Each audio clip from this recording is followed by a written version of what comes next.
యేసుక్రీస్తు ప్రభు పలికిన ఒక మాట, మనమందరం ఎరిగిన మాట. మత్తయి సువార్త 7వ అధ్యాయము, మత్తయి సువార్త 6వ అధ్యాయము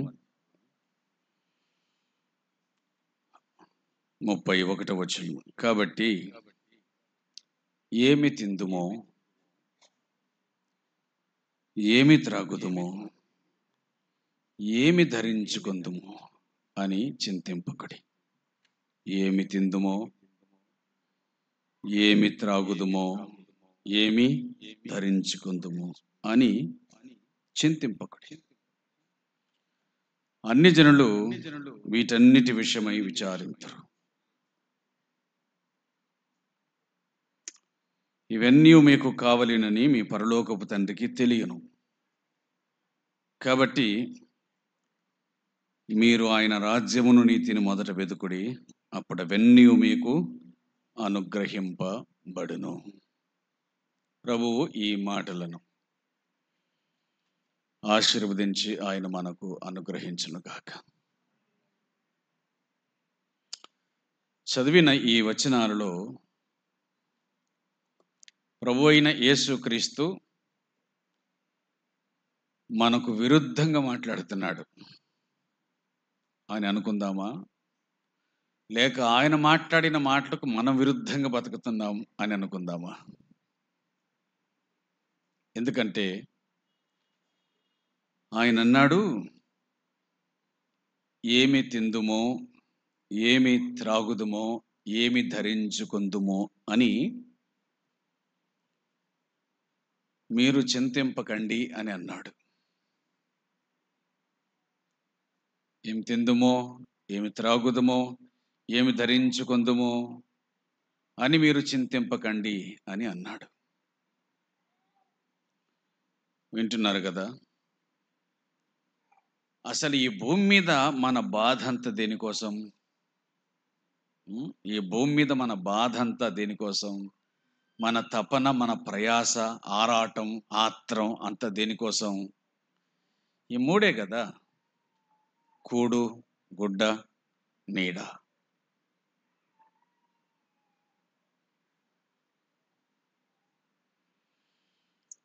ఈ మూడింటి కోసం.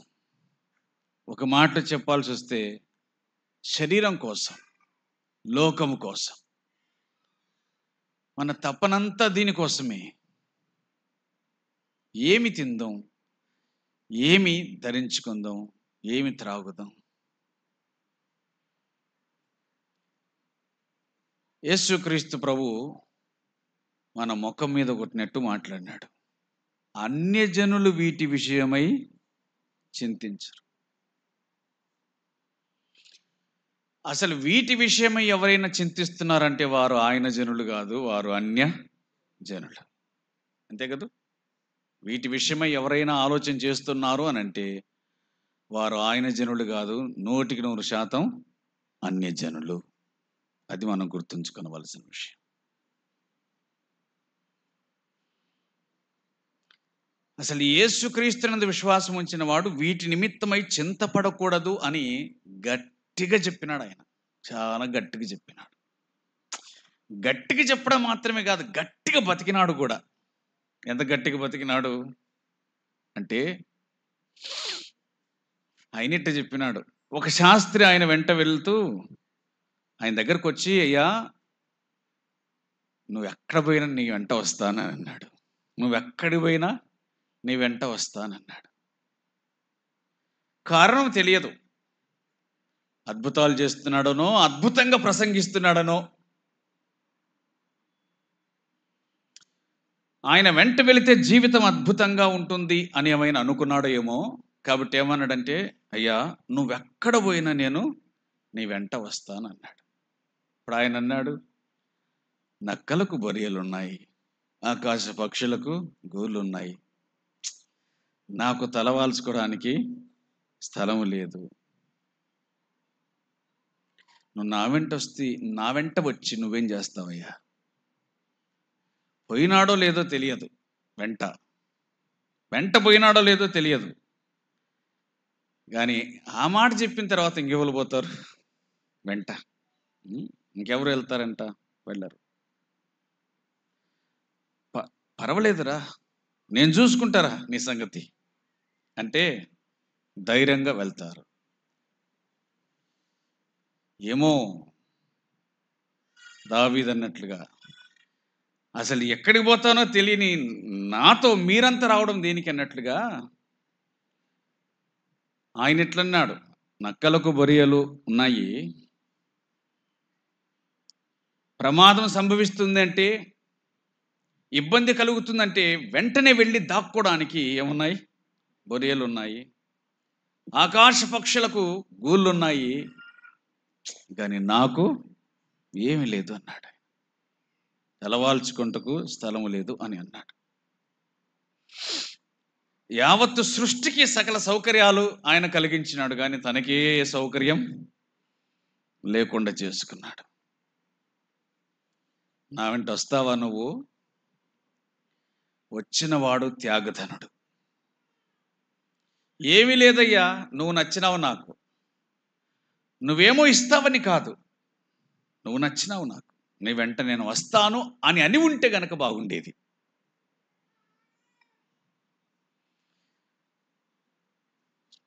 అసలు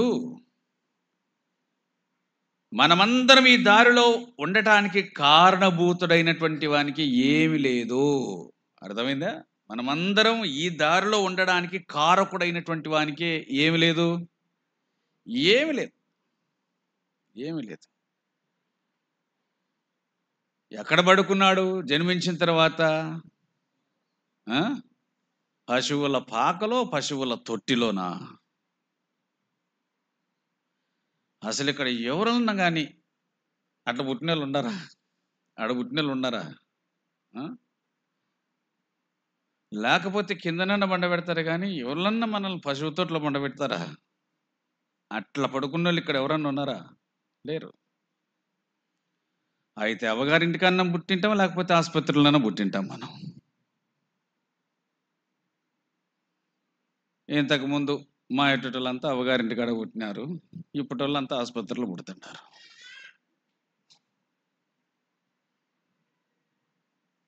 ఏమీ లేదు. ఆఖరకు చచ్చిపోయిన తర్వాత కూడా సమాధి కూడా తనది కాదు, తనది కాదు. అట్లా ఏమీ లేని వాని శిష్యులమని మనకు ఎరకైతే, ఏమీ లేని వాని శిష్యులమనే సంగతి మనకు అర్థమైతే, దేనిని గూర్చి కూడా మనం చింతపడం. దేనిని గూర్చి కూడా చింతపడం. ఏమీ లేని వాని శిష్యులమనే సంగతి మనకు అర్థమైతే దేనిని గూర్చి కూడా చింతపడం. ఈ సంగతి అర్థం కాకపోయినా సాధులు సన్యాసులకి చింత లేదు. అది మనకు అర్థమైతే ఎంత బాగుండను. ఇది అర్థం కాని వాళ్ళకే చింత లేకపోతే అర్థమైన మనకు అసలు చింత ఉండవచ్చునా? లేదు. కానీ మన ప్రార్థనలన్నీ దేనికోసం? న్యాయంగా మాట్లాడితే మన ప్రార్థనలన్నీ దేనికోసం? 30 రోజులు చేసినా, 300 రోజులు చేసినా మన ప్రార్థనలన్నీ దేనికోసం? దీనికోసమే కదా. ప్రభువా నాకు అది దయచేయి, ప్రభువా నాకు ఇది దయచేయి, ఈ అవసరం ఉంది, నాకు ఆరోగ్యం దయచేయి, నాకు ఆహారం దయచేయి, నాకు వస్త్రం దయచేయి. మనవన్నీ కూడా యాకోబు మొదటి ప్రార్థనలు, లేకపోతే మొదటి యాకోబు ప్రార్థనలు. ఏమిటి ఆ ప్రార్థనలు? నేను వెళ్తున్నాను, నువ్వు నాకు తోడుగా ఉండాల, పోయిన చోటనెల్లా నువ్వు నన్ను కాపాడాల, నా చేతి పన్నంత నువ్వు నన్ను దీవించాల, తినడానికి ఆహారం ఇవ్వాల, కట్టుకోవడానికి వస్త్రం దయచేసిన ఎడల అప్పుడు నువ్వు నాకు దేవుడవై ఉందువు, నా సంపాదన అంతట్లో కూడా నేను నీకు దశమ భాగం ఇస్తా. అంటే ఎటువంటి ప్రార్థనో చూడండి. ఎటువంటి ప్రార్థన? అంత శరీరానుసారమైనటువంటి మనసుతో కూడిన ప్రార్థన. శరీరానుసారమైన మనసుతో కూడిన ప్రార్థన. ఏం కావాలి? నువ్వు నాకు తోడుగుండాల, ఇప్పుడే డేంజర్లో ఉండ నేను, కాబట్టి నా మీద ఎవరు వచ్చినా నువ్వే చూసుకోవాలా, అంతే కదా. తదుపరి నేను పోతున్నాను, నాకు ఆహారం, నాకు వస్త్రం అన్నీ దయచేయాల నువ్వు, అప్పుడు నువ్వు నాకు దేవుడు. లేకపోతే నా దావ నాది, నీ దావ నీది, అంతే కదా. పోతా, అంతరాలు కట్టించుకుంటా, మంత్రాల కాడికి పోతా, దర్గాల కాడికి పోతా, పీర్ల పండగ కాడికి పోతా, ఏమన్నా కానీ నన్ను నువ్వు అంత బాగా చూసుకుంటేనే చూడు నువ్వు నాకు దేవుడు, నేను కూడా నిన్ను చూసుకుంటా. నాకు తేడా వచ్చిందంటే నీకు తేడా వచ్చినట్లే అనే ప్రార్థన అది. 20 సంవత్సరాల తర్వాత మళ్ళీ ప్రార్థన చేసినాడు ఆయన. ఆ ప్రార్థన ఎట్లుంది? అస్సలు ఒక్కటన్నా నువ్వు నాకు సహాయం చెయ్యి, నన్ను కాపాడు, మా ఆయన నన్ను కమ్మడి పన్నాడు, బతుకుతాను సజ్జనో తేలుదు, ఎందుకు దర్శనమిచ్చి పొమ్మన్నావు నన్ను అని ఏమన్నా అన్నాడా? ఏమనలా. ఏమన్నాడు? ఒక్కటే మాట, నువ్వు నన్ను ఆశీర్వదించితే తప్ప నేను నిన్ను, నువ్వు నన్ను ఆశీర్వదించాలయ్యా, నువ్వు నన్ను ఆశీర్వదించాలి. ఏమిటి ఆశీర్వాదం? ఉన్నాయి కదా. ఆయన చెప్పినాడు, ఈ కర్ర చేత పట్టుకొని నేను యోర్దాను దాటినానయ్యా, నది దాటినాను, ఒంటరి వాడని పోయినా, నాకు తోడు ఈ కర్ర. కానీ ఇప్పుడు మందలు అయినా, భార్యలు, పిల్లలు, దాసదాసీలు, దాసులు. ఇప్పుడు రెండవసారి చేసిన ప్రార్థనలో మొదటిసారి చేసిన ప్రార్థన తాలూకు విషయాలు మచ్చుకు కూడా కనిపించవు. ఇంతకు ముందు చేసిన ప్రార్థన యొక్క సంగతులు అస్సలు కనిపించవు. ఇప్పుడు ఏమంటున్నాడు? నువ్వు నన్ను ఆశీర్వదించితే చాలు, నువ్వు నన్ను ఆశీర్వదించితే తప్ప నేను నిన్ను పోనివ్వను అంటాడు. ఇంకేం కావాలి? నువ్వు మొదట ఏం చేసినావు అవన్నీ నీకు ఉన్నాయి కదా. నేను నీకు తోడుగున్నానా లేదా? నిన్ను ఆశీర్వదించినానా లేదా? నీకు తినడానికి తిండి ఇచ్చినానా లేదా? కట్టుకోవడానికి బట్ట ఇచ్చినానా లేదా? నువ్వు అడక్కపోయినా కానీ భార్యలను ఇచ్చినానా లేదా? 11 మంది సంతానం ఉన్నారా లేదా అని అంటాడు. మరి ఇదెంత ఆశీర్వాదమా కాదా అంటే యాకోబు సిగ్గుపడతాడు. ఎందుకు సిగ్గుపడతాడంటే, అజ్ఞాన దశలో అడిగినటువంటి మాటలు వేరు, ఇప్పుడు అనుభవంలో తెలుసుకున్న సంగతి. అజ్ఞాన దశలో చేసిన ప్రార్థన వేరు, జ్ఞానం వచ్చిన తర్వాత అనుభవపూర్వకంగా చేస్తున్న ప్రార్థన వేరు. నన్ను ఆశీర్వదించాలయ్యా అన్నాడు. అప్పుడు శరీర సంబంధమైన వాటి కోసమై ప్రార్థన చేశాడు, తాత్కాలికంగా ఉండే వాటి కోసం ప్రార్థన చేశాడు. ఇప్పుడు నిత్యమైన వాటి కొరకు ప్రార్థన చేస్తూ ఉన్నాడు. మళ్ళీ చెప్తున్నాను, మనకి ఏవి కావాలనో అవన్నీ కూడా దేవుడు మనకు ముందుగానే నిర్ణయించి ఉన్నాడు, ఏర్పాటు చేసినాడు.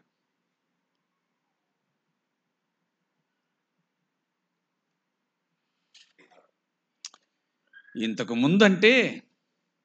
ముందు అంటే ఏమి దిక్కులేని ప్రజలు, మనుషులందరూ కూడా సంతానం కలుగుతుందంటే మొదట సంతోషం, తర్వాత భారం, ఇవన్నీ ఉండేటువంటి. ఇప్పుడు అట్లా కాదు. తెలిసినా పుట్టబోయేది పిల్లోడో పిల్లనో ఏమైనా కానీ మొత్తం అన్ని సమకూర్చి పెట్టుకుంటున్నారు. పేర్లు కూడా రెడీ చేసి పెట్టుకుంటున్నారు, అన్నీ రెడీ చేసి పెట్టుకుంటున్నారు.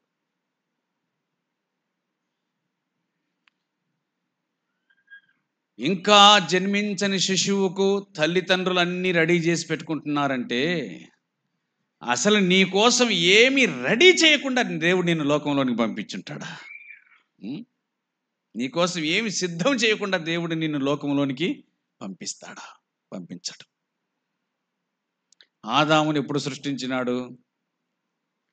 ఆదాము కోసం భూమి, ఆదాము కోసం నీళ్లు, ఆదాము కోసం పండ్లు, ఆదాము కోసం సూర్య చంద్ర నక్షత్రాదులు, ఆదాము కోసం చేపలు, ఆదాము కోసం సమస్తం సృష్టించిన తర్వాత అప్పుడు ఆదామును సృష్టించినాడు. మొదటి రోజునే ఆదామును సృష్టించింటే ఆకలితో అల్లాడిపో. అన్నీ కలిగించిన తర్వాతనే దేవుడు ఆదామును సృష్టించినాడంటే, నీ విషయంలో దేవుడు ప్రణాళిక లేకుండా నిన్ను భూమి మీదకి ఆయన పంపడు. నువ్వు రావు, వచ్చిన కానీ ఉండవు చాన్నాళ్ళు. నువ్వు ఉన్నావు అంటే దేవుని ప్రణాళిక ఉంది అనే సంగతిని గుర్తుంచుకోవాలి. కానీ జీవితకాలం అంతా మన జీవితంలో మన చింత అంతా ఏమిటి అని అంటే, న్యాయంగా చెప్పుకుంటే గనక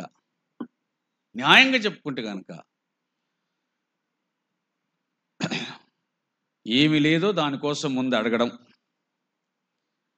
అది దొరికిన తర్వాత ఇంకొక ఆశ పుట్టడం, అంతే కదా.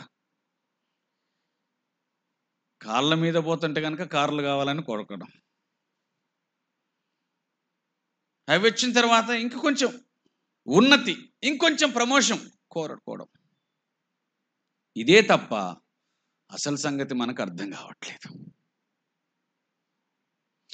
ఇప్పుడు కూడా చాలామంది ఏమనుకుంటున్నారంటే, సేవా జీవితంలో 10 ఏళ్ల కింద ఉన్న మనిషి ఇప్పటికి అట్నే ఉంటే కనుక ఏముంది, ఏం ఆశీర్వాదం లేదబ్బా, ఏం వస్తువులు కూడా ఏం కొనుక్కోలే, ఏమి లేనట్టున్నాయి, ఆశీర్వాదమే లేదు. అట్లయితే కనుక నా దృష్టిలో, మీ దృష్టిలో పౌలు కంటే మించిన దరిద్రుడు ఇంకొకడు లేడు. ఎందుకు? ఏముంది, బికారి ఏమి లేదు, తినడానికి తిండి లేదు, కడకనికి బట్ట కూడా లేదు, ఏముంది, ఏమి లేదు. పౌలును మనం తీసి పారేస్తాం. ఎట్లా తీసి పారేస్తాం? ఏముంది, దేవుడు ఆశీర్వదించలే, బరకత్ లేదు, ఏమి లేదు, ఎన్ని ఏళ్ళు సేవ చేసినా కానీ. అట్టనే అంటాం మనం పౌలును. ఆయనకున్న బట్టల సంగతి ఏమో, ఆయనకున్న ఇంటి సంగతి ఏమో, అదెల్లా ఎవరికి కావాలా? ఆయన రాసిన 13 గ్రంథాలు మాత్రం నువ్వు పుట్టక ముందు నుంచి ఉన్నాయి, నువ్వు చచ్చిపోయిన తర్వాత కూడా ఉంటాయి. అవి ఈ భూమి బతికినంత కాలం ఉంటాయి. అది ఆశీర్వాదమా కాదా? అటువంటి వాడు తన నోటి ద్వారా నేను క్రీస్తును పోలి నడుచుకుంటున్నట్టు మీరు నన్ను పోలి నడుచుకున్న చెప్పగలిగిన వాడు ఒక్కడు లేడు.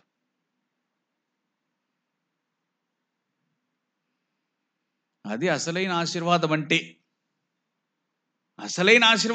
అవి ఆయన రాసిన 13 పత్రికలు చదువుకొని అర్థం చేసుకోలేక అల్లాడిపోతున్నామే.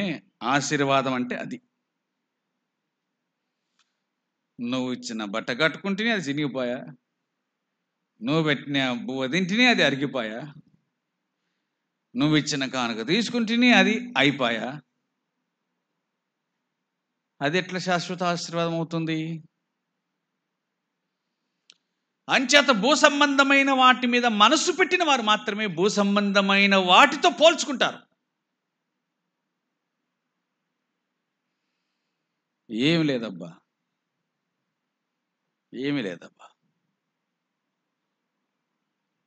ప్రభువా అన్ని విడిచిపెట్టి వచ్చినాము నీ వెంట, మాకేం కలుగుతుంది అని అడిగితే ఆయన అంటాడు, ప్రపంచ పునర్జన్మ మందు మీరు ఇశ్రాయేలు 12 గోత్రీకులకు తీర్పు తీరుస్తారు. 12 సింహాసనముల మీద మీరు కూర్చుండి ఇశ్రాయేలు 12 గోత్రములకు మీరు తీర్పు తీరుస్తారు అని అన్నాడు. ఎవరు వాళ్ళు? వారు విద్యలేని పామరులు. విద్యలేని పామరులు మాత్రమే కాదు, ఇంకెవరు అని అంటే చేపలు పట్టుకునేటోళ్ళు. అన్న చేపలు పట్టుకునేటోళ్ళు జడ్జిలు కావడం మీరు చూసినారా? విద్య రానివాడు ఎక్కడన్నా కానీ ఒక జడ్జి సీట్లో కూర్చోడం ఎప్పుడన్నా చూసినారా? అది ఆశీర్వాదం అంటే. ఆ శాస్త్రులు పరిసయ్యులు వాళ్ళని చూసి వారు విద్యలేని పామరులు అని అనుకొని వెంటనే వారు యేసుతో కూడా వండిన వారని గుర్తెరిగిరి. తేడా ఏంటి? విద్యలేని పామరులు కాదు తేడా, తేడా ఏమిటి? యేసుతో కూడా అదొక్కటే తేడా, అదొక్కటే ఆశీర్వాదం. 40 సంవత్సరాల నుంచి కుంటివాడగా ఉన్నవాణ్ణి లేయ్ అంటే లేచినాడు. 40 ఏండ్ల నుంచి యాజకులుగా ఉన్న వాళ్ళతో కాలేదు. అందుచేత పరసంబంధమైన ఆశీర్వాదం అది ఆశీర్వాదం. ఈ భూమి మీద బాగా సంపాదించుకొని, తరతరాలుగా తరగని ఆస్తి సంపాదించుకొని, పిల్లలు ఎన్ని సంవత్సరాలు బతికినా తిన్నా తరిగిపోని ఆస్తిని సంపాదించుకొని వెళితే అది కాదు ఆశీర్వాదం. అటువంటి వాడొకడు వచ్చి నేను నీతో కూడా వస్తాను, నేనేం చేయాలి చెప్పు పరలోక రాజ్యం చేరాలంటే అన్నాడు. ముందు ఉన్నదాన్ని అమ్మేసి తర్వాత నా వెంటారా అంటే అది కుదరదు పో అన్నాడు. అది కుదరకుంటే ఇది కూడా కుదరదు పో అన్నాడు ఆయన. అంతే. భూ సంబంధమైనటువంటి దాని మీద మనస్సు పెట్టుకునేవాడు ఎప్పుడే కానీ యేసుక్రీస్తు ప్రభువు నాకు శిష్యుడు కానాడు.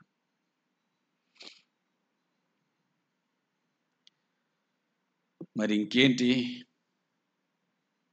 30 రోజుల ప్రార్థనలో మనం చేసిన ప్రార్థన లేనిది, ప్రార్థన చెయ్యమని రాసిన వాళ్ళు రాసిన రాతలేంటి? ఏం రాసినారు? ఆరోగ్యం కోసం కొందరు, అవునా, ఉద్యోగం కోసం కొందరు, సంతానం కోసం కొందరు, రకరకాలైనటువంటి ప్రార్థనా మనవులు రాసినారు. అవన్నీ తప్పు కాదు, అవన్నీ తప్పు కాదు. ఎందుకు తప్పు కాదు అంటే అవన్నీ మన అవసరతలు, మనకు అవి కావాలని తెలుసు. కానీ ఆయన అడగమన్నాడు కాబట్టి మనం అడగాల, అడగమన్నాడు కాబట్టి అడగాల. అంతేగాని చిన్నపిల్లల లెక్క వెనకమ్మడి పడకూడదు. వద్దు పోరా ఇంటికి పో అంటే నేను పోరా అని వెనకమ్మడమన్నాడు అనుకో, తర్వాత ఏం జరుగుతుందో మనకు తెలుసు. అందుచేత మన ప్రార్థన ఏమై ఉండాలి, మన ఉద్దేశాలు ఏమై ఉండాలి, మన కోరికలు ఏమై ఉండాలి అంటే దేవుని వాక్యం చెప్తాం. చూడండి, ద్వితీయోపదేశ కాండం, మన ఆశలు, నిర్గమకాండం 32వ అధ్యాయం. మన ఆశలు మన కోరికలు ఏమై ఉండాలి అంటే నిర్గమకాండం 33వ అధ్యాయం. నిర్గమకాండం 33వ అధ్యాయం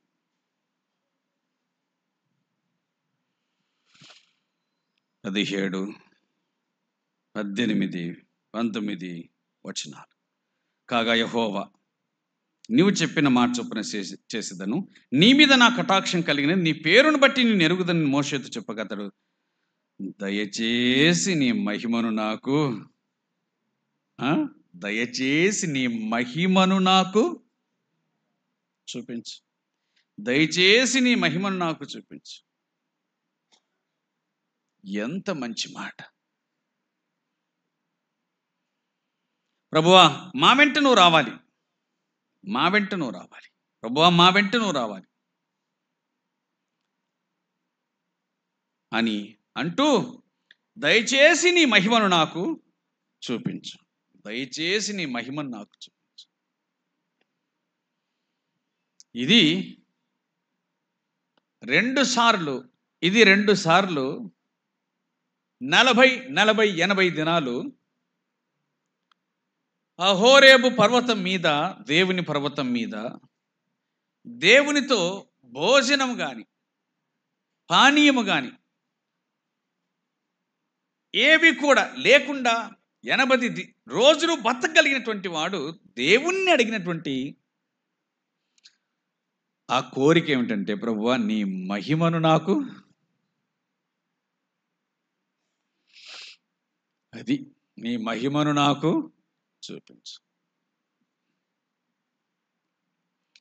ఒకటి మాత్రం సత్యం, బాగా గుర్తుంచుకోండి. ఒకటి మాత్రం సత్యం ఏమిటంటే, పాటల పిచ్చి ఉంటే కనుక అదే పిచ్చితుంటారు. అంతేనా కాదా? ప్రసంగాల పిచ్చి ఉంటే అదే పిచ్చితో ఉంటారు. ఎవళ్ళకు ఏ పిచ్చి ఉంటే దాంట్లోనే పెరుగుతుంటారు. లోకము దాని మీద ఆశలు, లోకము దాని ఆశల మీద మనకు పిచ్చి ఉంటే దాంట్లోనే పెరుగుతుంటాం. అది ఎప్పుడో పోగొట్టుకున్నాడు మోషే. ఆయనకు పట్టిన పిచ్చి ఏమిటంటే దేవుని పిచ్చి పట్టింది.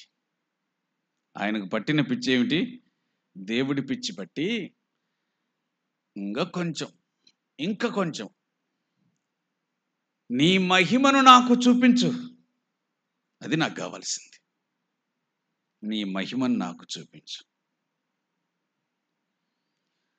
అది కదా మనం కోరాల్సిన కోరిక. అది కదా మనం అడగాల్సింది దేవుణ్ణి. నీ మహిమను నాకు చూపించయ్యా.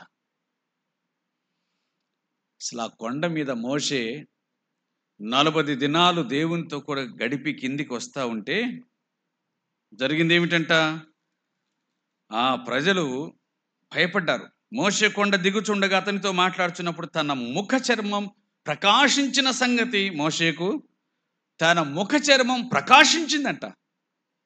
కొండ మీద నుంచి కిందికి దిగి వస్తూ ఉంటే ముఖ చర్మం ప్రకాశించింది.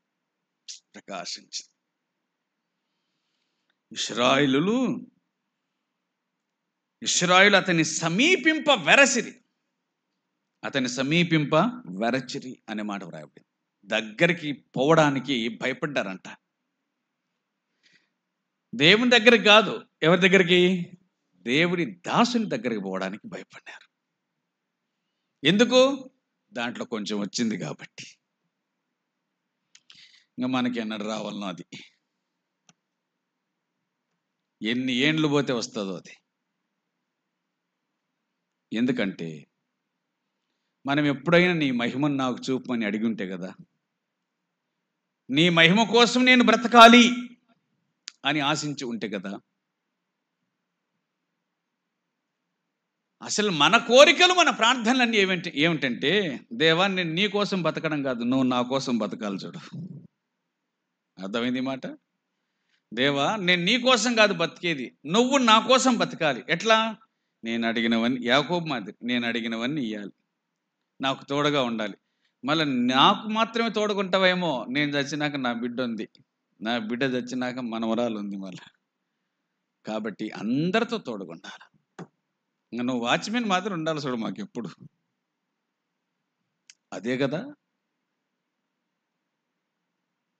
మన ఆశలన్నీ శరీర సంబంధమైనవిగా ఉన్నాయి కాబట్టి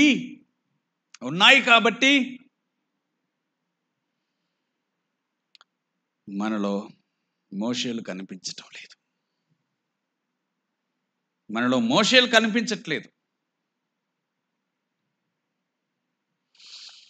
మన ఆశలన్నీ శరీర సంబంధమైనవి ఉన్నాయి కాబట్టి మనలో ఏలియాలు కనిపించట్లేదు, ఎలీషాలు కనిపించట్లేదు.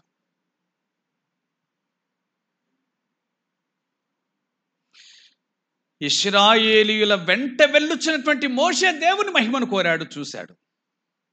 మరి ఇశ్రాయేలు ఏమడిగినారు? ఆ నిర్గమకాండం 11వ అధ్యాయం అంతా 7 అధ్యాయం. మాకు దోసకాయలు లేవు, మాకు కీరకాయలు లేవు, మాకు ఎండు చేపలు లేవు. ఇవే పరలోకపు మన్నా, చవిసారం లేదు. దేవదూతలే భుజించిన ఆహారం ఎట్లయిందంట? చవిసారం లేదు, రుచి లేని ఆహారం ఇది పెట్టినాడు మాకు మోషే. 40 సంవత్సరాలు వాళ్ళ వస్త్రం పాతగిల్లలేదంటే ఏమని అర్థం? వాళ్ళ వస్త్రం పాతగిల్లేదంటే అసలు వాళ్ళకి చెమట కూడా రాలే. గుర్తుంచుకోవాలి, ఏదేను తోటలో ఉన్న శాపం, ఏదేను తోటలో వచ్చినటువంటి శాపం ఉందే, నువ్వు చెమట కార్చి ఆహారాన్ని తిందువని, అది ఇశ్రాయేలుకు లేదు ఆ 40 సంవత్సరాలు. ఎందుకు లేదు? వాళ్ళ ఆహారం సంపాదించుకోలేదు కాబట్టి చెమట లేదు. ఎక్కడి నుంచి వచ్చింది అది? దేవుడు పంపించినాడు, అంతే. ఆహారము కొరకు కష్టపడే వానికి చెమట కడతాది. దేవుడి ఆహారాన్ని పంపించు. నేను ఇట్లా అనుకుంటాను, ఆ 40 సంవత్సరాలు దేవుడు ఇశ్రాయేలు పట్ల ఆ శాపాన్ని రద్దు చేసినాడు అనుకుంటా. ఆ 40 సంవత్సరాలు కొంచెం పక్కనుండు. అందుకే వారి వస్త్రాలు కూడా వాసన చూచి కూడా చెమట వాసన రాలే. ఇశ్రాయేలు 40 సంవత్సరాలు వాళ్ళకే గనక చెమట పట్టింటే ఒకని పక్కన ఒకడు ఉండేటోడా? ఈ బైబిల్లో కూడా వచ్చేది వాసన. అది దేవుని కాపుదల. అడిగినారా అట్లా? అడగల. సనగటం కొనగటం. చెమట వాసన రాలేదు కానీ శవాలు మాత్రం కంపు కొట్టినాయి. చెమట వాసన రాలేదు, శవాల కంపు కొట్టింది. కారణం, ఏడ్చినారు. దేనికోసం ఏడ్చినారు? ఆహారం కోసం, కూరగాయల కోసం ఏడ్చినారంట. తింటే అరిగిపోయే దాని కోసం ఏడ్చినారు.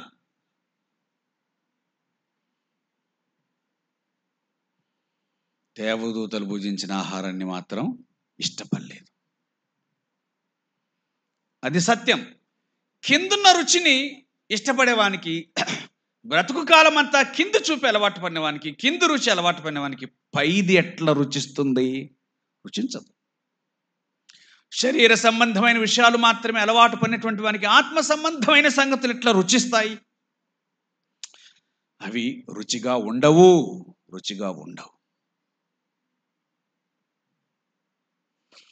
ఏడ్చినారు.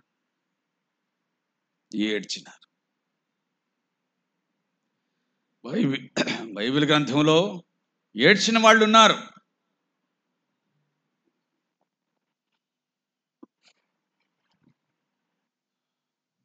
ఎలీషా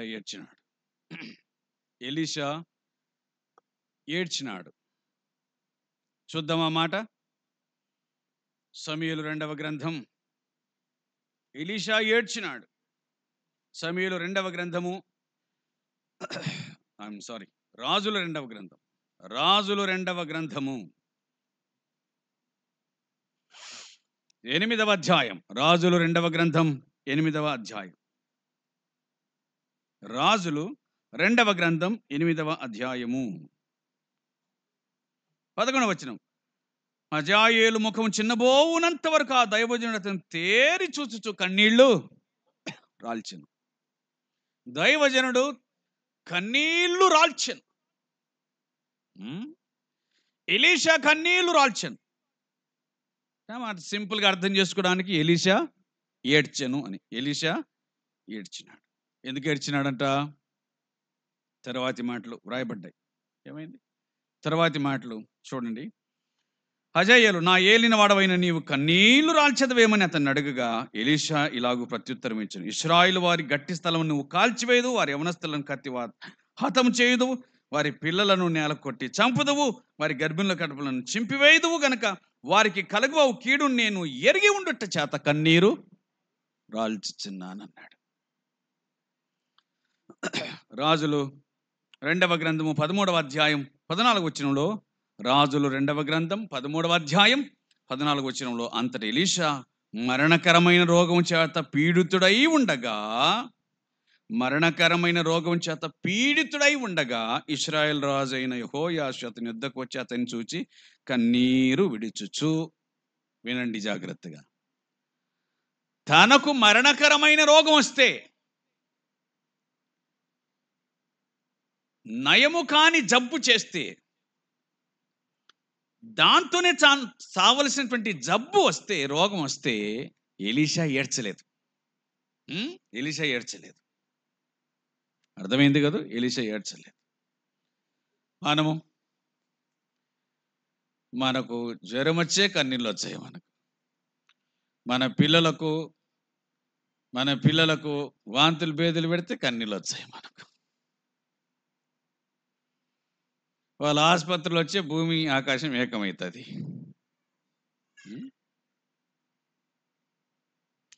తనకు మరణకరమైన రోగం వచ్చిన కానీ ఎలీషా ఏడ్చలేదు. ఎందుకు ఏడ్చలేదు?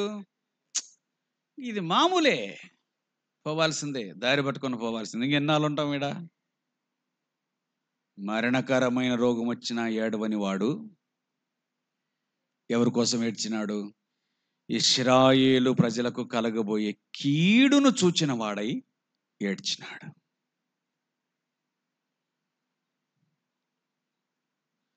దైవజనుడు దేనికోసం ఏడ్చినాడంటే ఇశ్రాయేలుకు కలగబోయే కీడును చూచి ఏడ్చినాడు. తన కోసం ఏడవలేదు, కీడును చూసి ఏడ్చి, ఇశ్రాయేలు ప్రజలకు కలగబోయే కీడును చూచి ఏడ్చినాడు. ఎంత గొప్ప మాట! మనం ఎప్పుడైనా మంది కోసం ప్రార్థన చేసేటప్పుడు ఏడుపు వస్తుందా? ఏడుపు రానే రాదు. ఎందుకు ఏడ్చాలా? వాళ్ళ కోసం మనకేం పనింది? కానీ భక్తులందరినీ చూడగా వారు ఎవరి కోసం ఏడ్చారు? వారు నశించిపోయే ప్రజల కోసం ఏడ్చారు. వారికి జరగబోయే కీడును చూచి ఏడ్చినారు. మరవకండి ఈ మాట. మన ఏడుపు ఆహారం కోసం, వస్త్రం కోసం, ఆరోగ్యం కోసం కాదు. అతన్ని చూచి ఇశ్రాయేలు రాజు ఏడ్చినాడు, అది అతని విషయం. కానీ తనకు కలిగిన శ్రమను చూచి ఎలీషా మాత్రం ఏడవలేదు.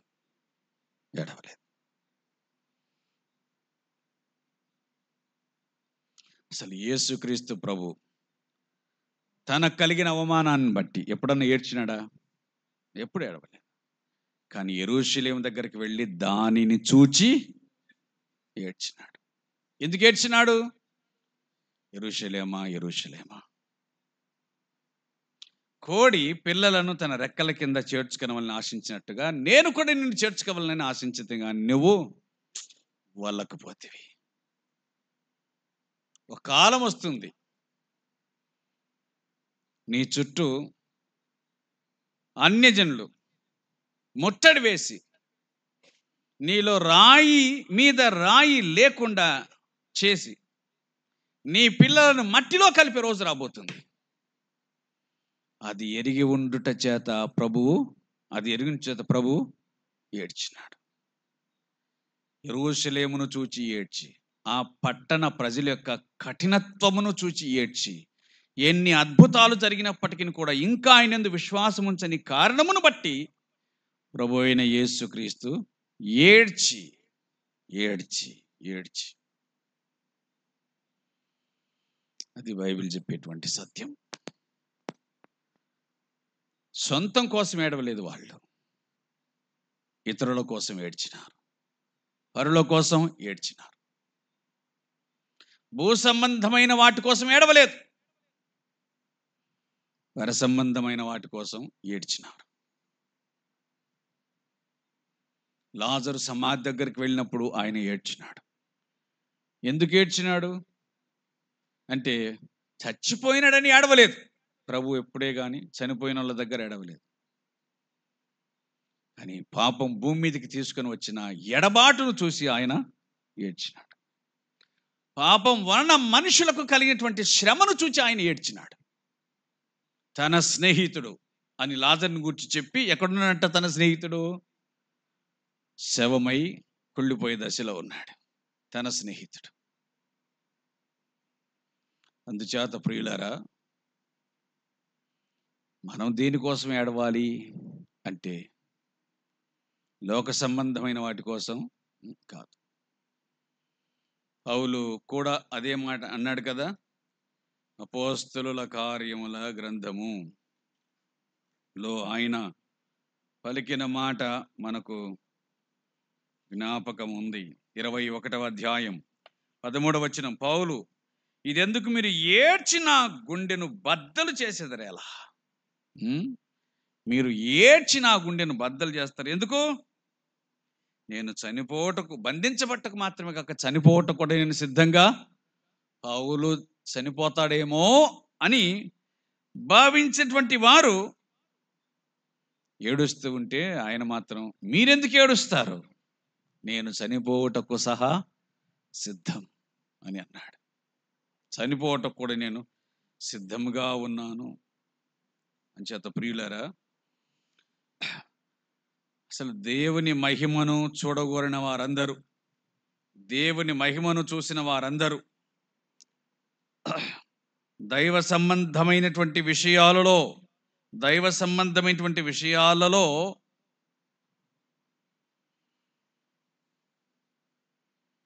లోతుకు వెళ్ళిన వారందరూ కూడా శరీర సంబంధమైన విషయాలను ఎన్నడే గాని పట్టించుకోలేదు. అంటే మరి జబ్బు వచ్చినా, బాధ వచ్చినా, లేకపోతే ఏదైనా ఇబ్బంది కలిగినా, దుఃఖం వచ్చినా ఏడవకూడదా అని కాదు. అది కాదు, అది సాధారణం. మనకి ఏదన్నా సంభవించితే ఏడుపు అనేటువంటిది సాధారణం, అది మామూలు విషయం. ఏడవాల్సిందే. మీరు నిరీక్షణ లేని ఇతరుల వలె దుఃఖించకుండు నిమిత్తం అంటే మీరు ఏడవండి, కానీ రాగాలు పెట్టి ఏడవకండి. ఎందుకంటే చనిపోయిన మన వారిని మరలా తిరిగి చూసే నిరీక్షణ మనకుంది. కాబట్టి నిరీక్షణ లేని వారి వలె మీరు ఏడవకండి అని అంటూ ప్రభు తన దాసుని ద్వారా ఆ సంగతులను రాయించాడు. కాబట్టి దుఃఖం కలిగితే ఏడవాలి, కానీ ఏమో ఎల్లప్పుడూ స్థిరకాలమంతా ఈడ ఉండేటట్లు బాండ్ రాపించుకొని దేవునితో వచ్చి సడన్గా ఆయన రద్దు చేసుకున్నట్లుగా ఏడవలసిన పని లేదు.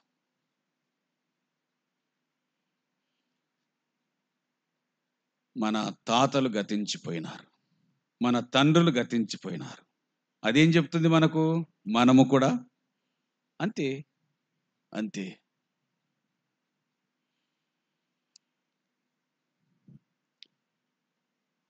దేవుని వాక్యం చెప్పే సత్యం ఏంటంటే, మన కన్నీళ్ళన్నీ ఆయన కవిలలో దాచబడి ఉన్నాయి, భద్రంగా ఉన్నాయి.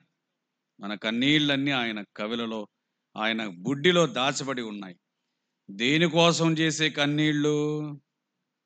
దేనికోసం ప్రార్థిస్తుంటే వచ్చిన కన్నీళ్ళు? పిల్లల సీటు కోసమో, ఫీజుల కోసమో, ఆసుపత్రులు వన్నప్పుడు, లేకపోతే ఆరోగ్యం బాగలేనప్పుడు, ఏం చేయలేక దిక్కుదోచినప్పుడో కాదు.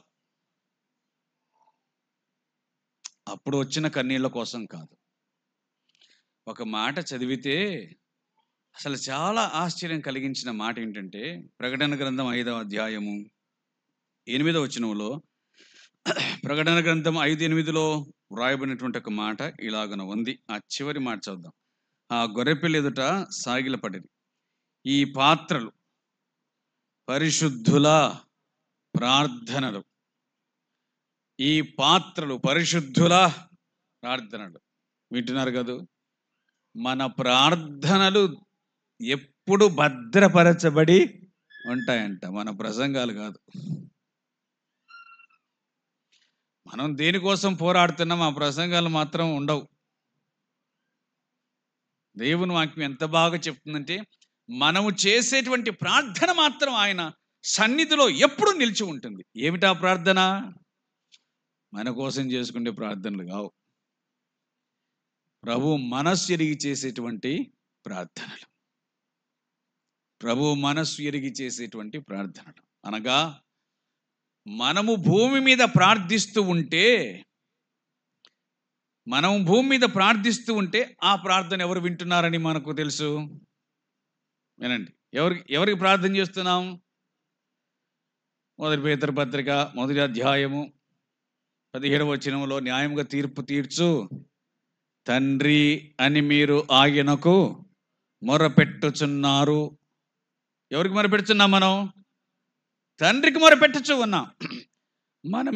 మనమే గనుక ఈ భూమి మీద తండ్రికి మొరపెట్టుచు ఉంటే, అది తన కుమారుడైన క్రీస్తు చేస్తున్న ప్రార్థనగా ఉండాలనేటువంటిది తండ్రి ఆశ. అర్థమైంది ఈ మాట? మనం ప్రార్థన చేస్తుంటే తన కుమారుడైన క్రీస్తే ప్రార్థన చేస్తున్నాడేమో అన్నట్లుగా ఉండవలసినటువంటి ప్రార్థన అవి అక్కడ ఉంటాయి. మనం చేసే నయా పైసా ప్రార్థనలు అక్కడ ఉండనే ఉండవు. మనవన్నీ తాలు ప్రార్థనలు.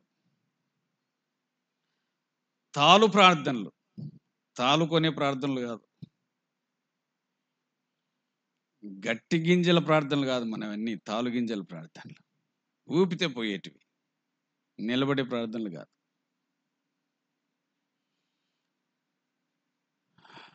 ఆయన ప్రార్థన చేయుచుండగా ఆయన చెమట నేల రాలుచున్న గొప్ప రక్త బిందువుల వలె ఆయను. ఆయన వేదన పడి మరింత ఆత్రముగా ప్రార్థన చేయగా, వేదనతో చేసిన ప్రార్థన. ఆయన వేదన దేనికోసం? మన కోసం, మన ఆత్మల రక్షణ కోసం. దానికోసమే ఆయన ప్రార్థన, సరిగ్గా దానికోసమే. ఆయనకి వాళ్ళు చుట్టాలు ఉన్నారు ప్రార్థన చేయడానికి.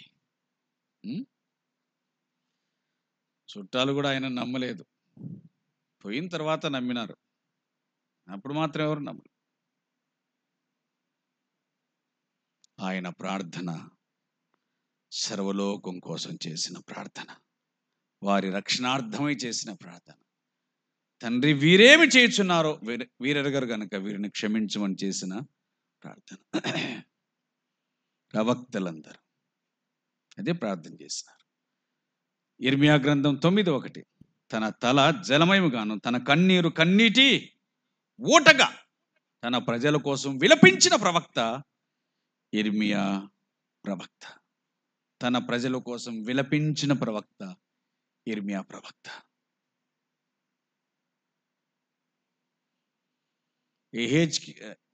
హిజ్కియా కూడా ఏడ్చి ప్రార్థన చేసినాడు. అయితే దేనికోసం ఏడ్చినాడు? ఆయుష్ నిమ్మని ఏడ్చినాడు. దేవుడు ఆయుష్నిచ్చినాడు. 15 సంవత్సరాల ఆయుష్ కాలం పెరిగింది. ఏం జరిగింది? గర్వం వచ్చింది. ఆయుష్కాలం పెరిగిన తర్వాత కొడుకును కన్నాడు. ఆ కొడుకు పేరేం పేరు? మనష్షే. ఎటటోడు? బహు దుర్మార్గుడు. తండ్రికి కొడుకు సంబంధమే లేదు బుద్ధిలో, భక్తిలో. అటువంటి వాడు పుట్టినాడు. ఆయుష్ పెరిగింది. గర్వించిన కారణం చేత, పశ్చాత్తాపపడని కారణం చేత దేవుడు యెషయాతో హిజ్కియాకి ఇట్లా చెప్పినాడు, వచ్చు దినములలో 2 రాజులు 18:20, వచ్చు దినాల్లో ఏముండదు, మొత్తం తీసుకొని పోతారు బబులోను రాజు. నీ కడుపున పుట్టిన నీ పిల్లలను నపుంసకులుగా చేస్తారు అని అన్నాడు. అసలు ఆ మాట వింటే ఏ తండ్రి అయినా గడగడ వణికి నన్ను క్షమించయ్యా అని అనాల. ఈయనేం చేసినాడు తెలిసిన? ఎంత నిర్లక్ష్యంగా ఉందంటే ఆ జవాబు. రాజులు 2వ గ్రంథం 20వ అధ్యాయం 18వ వచనం, నీ గర్భమందు పుట్టిన నీ పుత్రసంతును బబులోను రాజు నగరునందు నపుంసకులుగా చేయటం తీసుకుని వెళ్తారు. అందుకు హిజ్కియా, నీవు తెలియజేసిన యెహోవా ఆజ్ఞ చొప్పున జరుగుట, నీవు తెలియజేసిన యెహోవా ఆజ్ఞ చొప్పున జరుగుట మేలా. యా తండ్రి నా మాట అంటాడా? అట్లంటాడా? అయితే మనలే, నా కొడుకులు పోతే మనలే, అంటే నా కుమారులు పోతే మనలే అని అంటాడా? నేను బ్రతుకు దినాల్లో, నా దినాల్లో సమాధానం సత్యం సంభవించినడలా అంతే చాలు.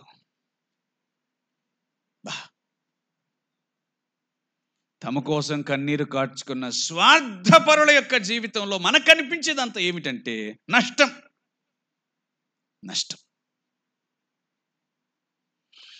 ఇతన్ని గురించి మాట్లాడుతూ రాజులు ఇతని గురించి మాట్లాడుతూ దినవృత్తాంతముల 2వ గ్రంథము 31వ అధ్యాయము, దినవృత్తాంతముల 2వ గ్రంథం 32వ అధ్యాయం 31వ వచనం, అతని దేశము ఆశ్చర్యముగా అభివృద్ధి నొందుటను గూర్చి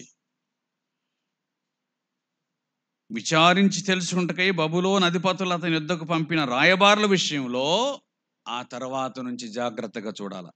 అతన్ని శోధించి అతని హృదయంలోని ఉద్దేశమంతా తెలుసుకోవాలని దేవుడు అతన్ని విడిచిపెట్టెను అని ఉంది. అంటే అర్థం ఏంటి? దేవుడు విడిచిపెట్టినాడంట. అంతకుముందు అతడు దేవుణ్ణి గట్టిగా పట్టుకున్నాడు. కొంచెం బాగుపడిన తర్వాత నా ప్రార్థన దేవుడు విన్నాడు, నాకు ఇంకా 15 సంవత్సరాల ఆయుష్ గ్యారంటీగా బతుకుతాను అని ధైర్యం వచ్చింది. ఎప్పుడు గ్యారంటీ పెరిగిందో అప్పుడు గర్వం కూడా పెరిగింది. మనకి ఎన్ని పెరిగినా దేవుడు ఏమనుకోడు, కానీ గర్వం పెరిగినప్పుడు మాత్రమే మొత్తం ఏమి లేకుండా ఆయన తీసిపడేస్తాడు. గర్వం పెరిగింది. అతన్ని శోధించి తెలుసుకోవడానికి దేవుడు అతన్ని విడిచిపెట్టినాడంట. ఎవరి సంగతి అయినా విడిచిపెట్టినప్పుడే తెలుస్తుంది, గట్టిగా పట్టుకున్నప్పుడు తెలియదు. విడిచిపెట్టినప్పుడే తెలుస్తుంది. దేవుడు విడిచిపెట్టిన తర్వాత అప్పుడు అర్థమైంది అతని మనసులో ఉన్నటువంటిది, మనకు, దేవునికి కాదు, అతన్ని గూర్చి మనకు తెలియజేయడానికి. అందుచేత ప్రభువైన యేసుక్రీస్తు పలికిన మాట అక్షర సత్యం. మనము వీటి కోసంగా చింతించాల్సింది. మన ప్రార్థనలు మంచిదే, ప్రార్థించి ఉండవచ్చు, అలాగున మనం ప్రార్థించి ఉండవచ్చు, కానీ అవి అట్లా ప్రార్థించాల్సిందే కానీ వెంటబడకండి. ఇవన్నీ మీకు కావలియునని మీ పరలోకపు తండ్రికి తెలియను. నాయనా 1వ తేదీ వస్తుంది, బల్ల ఫీజు కట్టాలా అని 20వ తేదీ నుంచి మొదలు పెట్టుకున్నాడు అనుకో, ఎట్లుంటుంది? నాకు తెలుసులేరా అని అంటాడు. పిల్లలను గురించి తండ్రికి తెలుసు, పిల్లలను గురించి తండ్రికి తెలుసు, వారి అవసరాలను గురించి తండ్రికి తెలుసు, ఆహార వస్త్రాలను గురించి తండ్రికి తెలుసు.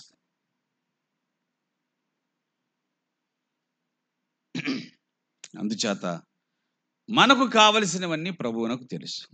ఇక మీదట మన కోసం తక్కువగాను, ప్రపంచం కోసం ఎక్కువగాను ప్రార్థన చేయాలి. మన కోసం తక్కువగాను, ప్రపంచం కోసం ఎక్కువగాను ప్రార్థన చేయాలి. అది ఈ మాటల సారం. అట్లా కాదు, మన ప్రార్థనలో మన కథే ఎక్కువగా కనపడుతుంటే అనుమానం ఏమీ లేదు, మనము మొదటి యాకోబులమే. అంటే అర్థం ఏంటి అంటే, అన్నను మోసగించి, తండ్రిని మోసగించి, ఆఖరి దేవుడు కూడా ఏమనకపోయేసరికి దేవుడు కూడా సులకనైనాడు. అరే ఈయన కూడా నన్ను ఏమనలేదే, కాబట్టి నువ్వు నాకు తోడుగా ఉండాలా, నన్ను దీవించాలి, నన్ను ఆశీర్వదించాలి, అప్పుడు నేను నీకు దశమ భాగం ఇస్తూ చూడని. అదేదో బెదిరించినట్టు చేసుకునే మొక్కుబడి అనమాట. నువ్వు నాకు ఇవ్వకపోతే నీ కాడ కూడా ఏముండవు చూడు అన్నట్టు. ఆ తర్వాత అర్థమైంది నేను చేసిన ప్రార్థన ఎంత తప్పు ప్రార్థన అని. అందువలన ఇప్పుడు తాను దేవుడు దొరికితే బాగుండనుకొని అందరినీ పంపించేసి ఒంటరిగా నిలిచి ఏకాంతంగా దేవునితో గడపాలని కోరుకున్నాడు. దేవుడు కూడా కనిపించాడు. నరుడు తెల్లవారు వరకు పెనుగులా అన్నాడు. దానిని గూర్చి హోషే చెబుతూ 12:4 అతడు కన్నీరు విడిచి దేవుని బతిమాలుకున్నాడు. కన్నీరు విడిచి బతిమాలుకున్నాడు. ఏమని బతిమాలుకున్నాడు? నన్ను ఆశీర్వదించయ్యా అని. అంత బతిమలాడుకుంటుంటే ఆశీర్వదించినాడు. ఏమన్నాడు? నీ పేరు ఏం పేరు అంటే యాకోబు అన్నాడు. పో, నీ పేరు ఇశ్రాయేల్ అనబడుతుంది అని అన్నాడు. అప్పుడు విడిచిపెట్టినాడు. ఏమి ఆయింతది ఆశీర్వాదమా? ఇశ్రాయేల్ అనేటువంటి పేరు మార్పిడి ఆశీర్వాదం అంటే ఎస్, అదే ఆశీర్వాదం. పేరు మారిందంటే అర్థం ఏంటి? మనిషి మారినాడని. మనిషి మారినాడంటే అర్థం ఏంటి? బుద్ధి మారిందని అర్థం. ఇశ్రాయేల్, యాకోబును ఇశ్రాయేల్ అని అన్నాడు. కానీ ఎంత పేరు మార్చినా కానీ దేవుడు చాలాసార్లు యాకోబు అని పిలిచినాడు. కానీ నీ పేరు ఇక మీదట ఇశ్రాయేలే కానీ యాకోబు అని అనబడదు. నువ్వు దేవునితోనూ మనుషులతోనూ పోరాడి గెలిచినావు కాబట్టి ఇశ్రాయేల్. అప్పుడెప్పుడో మనం ఎరగని దేశం, మనం ఎరగని సమయం, మనం ఎరగని కాలమందు దేవుడు యాకోబునకు పెట్టిన పేరు ఇప్పుడు మన చెవులలో మారు మ్రోగుతుంది. ఏమని? ఇశ్రాయేల్, ఇశ్రాయేల్, ఇశ్రాయేల్. ఆ దేశం పేరు ఇశ్రాయేల్, ఆ ప్రజల పేరు ఇశ్రాయేల్. వారు బతికినంత కాలం ఇశ్రాయేల్. యాకోబు అనేటువంటిది వ్యక్తిగతమైన పేరు, ఇశ్రాయేల్ అయినటువంటిది దేవుడు అతని సంతానమునకు పెట్టిన శాశ్వత పేరు. యాకోబు వంశస్థులైన ఇశ్రాయేలులారా, యెషయా గ్రంథంలో 43వ అధ్యాయం, 44వ అధ్యాయం, 48వ అధ్యాయం, సమూయేలు 2వ గ్రంథం 7వ అధ్యాయంలో ఇశ్రాయేలు అను పేరు వారికి నిర్ధారణ చేసితివి. ఇశ్రాయేల్, అది ఆశీర్వాదం. ఓ తండ్రి ఎప్పుడో చేసిన పేరు, ఎప్పుడో చేసిన ప్రార్థన, ఒక తండ్రి చేసిన ప్రార్థన అతని పిల్లలకు ఆశీర్వాదకరంగా మారింది. మంచిది. అలాగున ప్రార్థన చేద్దాం. మన ప్రార్థనలో ఒక మాట చెప్పి ముగిస్తాం. పిల్లలు తయారు చేస్తారే పేపర్ విమానాలు, పిల్లలు తయారు చేస్తారే పేపర్ విమానాలు, అవి విసిరేసి అడిగిపోతాయి, అట్ట పైకి పోయి మళ్ళీ అడిగి వస్తాయి, ఇంకా కిందికి వస్తాయి, ఇంకా పోవు, మళ్ళీ పైకి పోవు. అవునా? మన ప్రార్థనలో పిల్లలు తయారు చేసే కాగితాల విమానాల లెక్క ఉండకూడదు. మన ప్రార్థనలు ఇంజనీర్లు తయారు చేస్తారే, అట్లా పైకి వెళ్ళే వాటి వలె ఉండాలి. ఎందుకనగా